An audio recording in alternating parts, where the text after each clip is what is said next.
Hey guys, I'm in my car, stuck in traffic, on my way to my smear test.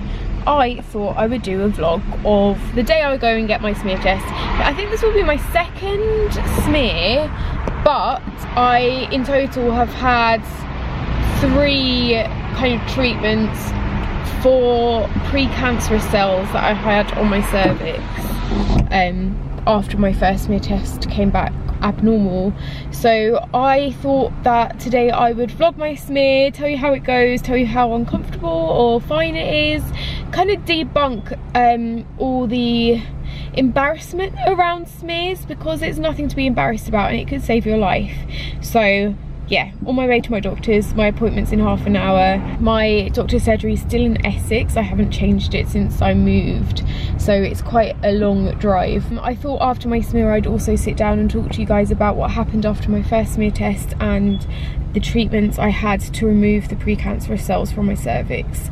I had a loop biopsy and yeah, a lot of stuff. But next time you see me, I'll have just had it done. I'm hoping to take my camera in and actually film me when I'm having it done, but I'm aware that the doctor might not like that, so we shall see. So we've got an appointment. You can phone next week and we can get an early one. Snooks, please go to room 2. So I am home now. It's quite a few hours after my smear test, but I had so much work to do today, so I had to focus on that.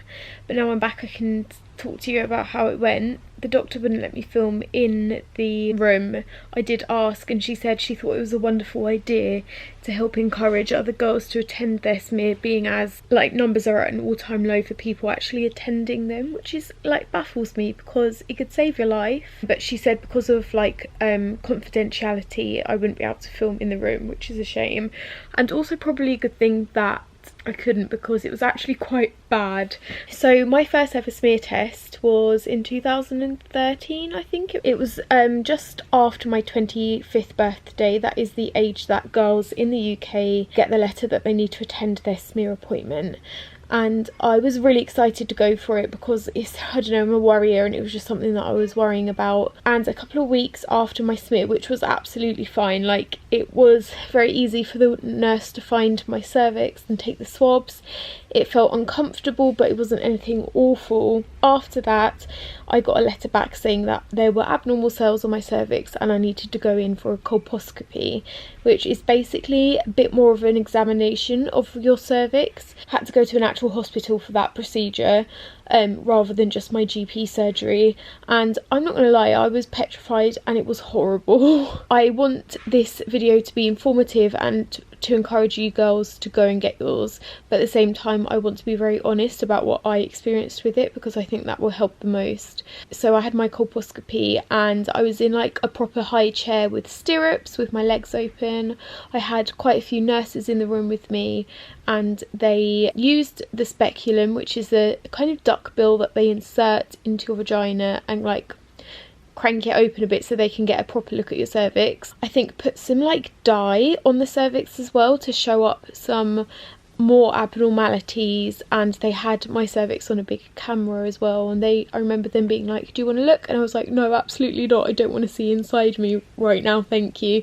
I thought that would freak me out a little bit more. I knew that there was a chance of them having to take a biopsy then and there to check for more cells, and they ended up doing that. So I had a biopsy of my cervix on that first colposcopy, and they said that they were going to have to wait for the results. They also said that sometimes that kind of disruption to the cervix can like make the abnormalities go, because it makes new skin and the old cells are removed. So I was hoping for that.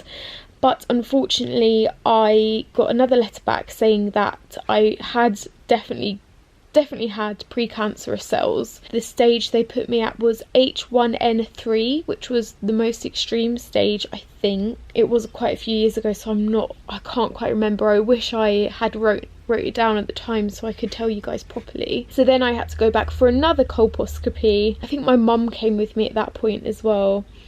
and she held my hand. For my second colposcopy, they decided to give me a LETS treatment, which is like a loop biopsy. It sounds petrifying and it wasn't very nice. I was awake for the whole thing.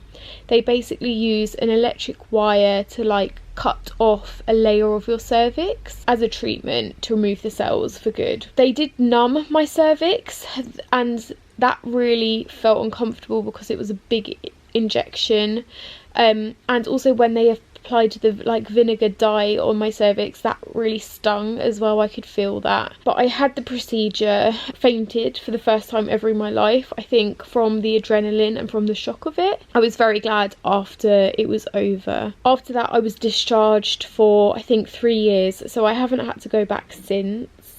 I think I might have had another smear to double check, I can't quite remember. I also want to mention here that the aftercare, like the what do you call it, time after you have a procedure like that, it took a while to heal. There was a bit of downtime. I had to wear sanitary towels for about 3 weeks. I was bleeding very heavily after both colposcopies and biopsies and the LETS treatment, so definitely if you are going in for any of those, take some sanitary towels with you just in case. Also take some fizzy drinks with you because the sugar might give you a bit of an energy boost, which you might need. And it also meant that I couldn't have sex for 4 weeks, for a month. I couldn't have a bath for a month or go swimming for a month. Those were like the 3 main things that I found quite difficult, because I loved baths and I liked sex, and I couldn't do those until my cervix had healed. And I was bleeding very heavily as well. I think there was a night where I completely like bled through my pads and my bed sheets were covered. Once that was done, the peace of mind of not having to worry about it anymore was just incredible, until I got a letter for the smear test I just had. So I got this letter on my birthday last August, and for some reason I'm an idiot and I just kept putting it off, and it's kind of started playing on my mind like, oh, I've had precancerous cells before, I should probably actually book this in and stop being an absolute wimp about it. So yes, that was this morning. So this morning's appointment was a bit stressful because I was running late for my appointment. I rushed there and then I had to wait like 45 minutes, and just sitting in the doctor's room for that long waiting was really making my nerves start to go bad as well. Not because of the fear of the smear, but just the fear of the results.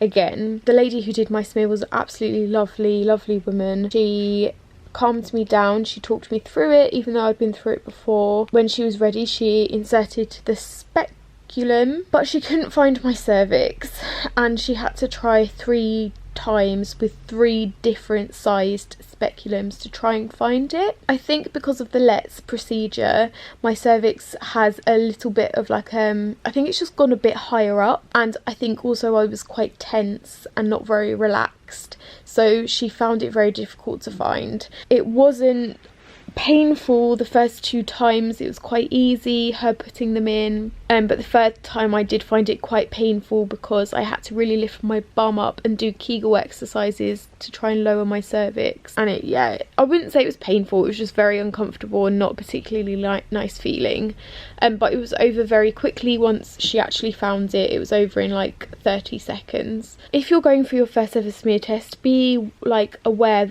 of the fact that it's going to be a bit uncomfortable, but in my mind I just try and relax when the speculum is going in. They lube it up, she lubed it up good and proper so that it slid in a bit easier. Kind of just try and imagine it as a willy. I know it's a hard cold willy, but like maybe even a dildo, just imagining that going in you is like relaxes you a tiny bit more rather than an instrument like that. And just try and keep as relaxed as possible. I think you can always, if you're worried about pain, maybe take a paracetamol half an hour beforehand.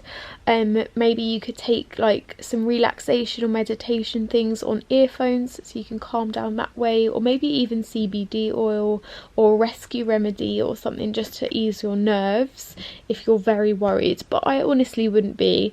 I do want to say that this is just my experience. I know that there are so many other girls who have had experiences where it has been very painful, and I don't want to make out that it isn't. For some people, especially if they have a condition like endometriosis or vaginismus. I think it's called. I haven't done too much research about them and how it can affect the smear, or even FGM. It can be uncomfortable for those, but it's so important to go, guys. I hope me telling you this has helped. I'm really sorry I couldn't go in the room, like film in the room, but just telling you my story, I think will hopefully leave me a comment down below if it has helped at all. But now I feel absolutely fine. Literally was uncomfortable for 30 seconds, 1 minute, and then it was over. I am gonna go and make some dinner now because I'm hungry, but leave me a comment, let me know what your experience has been. I'm also a ambassador for Joe's Cervical Cancer Trust. I will leave a link to that down below. There's loads of information on their website about the smears and the procedures and tips on how to calm down and stuff like that, and it's like a cause that I'm very passionate about, having been through the whole thing. I also filmed a video with Glamour magazine for their YouTube channel all about smear tests and what happens if you have an abnormal reading, so I'll also link that down below as well if you want to go and check that out. I think that's very helpful. If you have yours booked, please try not to worry too much, you'll be fine. If you have had your letter through and you haven't gone yet, book an appointment please for me. Love you lots, guys. Bye.